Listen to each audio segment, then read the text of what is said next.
President Obama's had some tough and also vague words for President Vladimir Putin. There will be costs for any military intervention in Ukraine. But what exactly are those costs? Most experts agree the president's options are pretty limited to begin with. He's already pulled out of planned meetings in Moscow scheduled for June.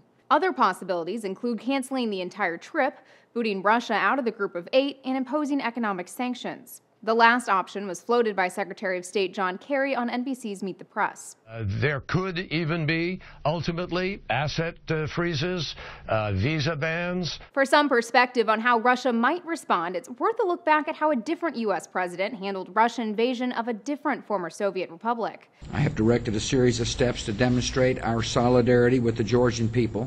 The Bush administration sent troops to the region, suspended a nuclear agreement with Moscow, and helped negotiate a ceasefire Russia barely stuck to. This time around, President Obama faces some added challenges. For one, he doesn't want to alienate Russia to the point that it stops cooperating on agreements with Iran and Syria. And speaking of Syria, it was Obama's failure to enforce his red line against Bashar al-Assad that has many writing off this latest threat as an empty one. As Josh Rogan writes in the New York Daily News, his threat is as empty as the Kiev mansion that Moscow-backed President Viktor Yanukovych fled. Meanwhile, the chorus of Republicans who say the White House has been slow to react is growing louder. Every time the president goes on national television and threatens Putin or anyone like Putin, everybody's eyes roll, including mine. Obama's warned there will be costs for military intervention.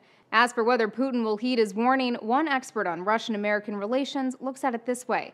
The question is, are the costs big enough to cause Russia not to take advantage of the situation in the Crimea? That's the $64,000 question. Ukrainian officials have also asked for assistance from the United Nations Security Council as well as NATO. Though it's worth noting Russia has veto power on the council and NATO doesn't have a formal alliance with Ukraine. For Newsy, I'm Elizabeth Hagedorn, multiple sources, a broader view.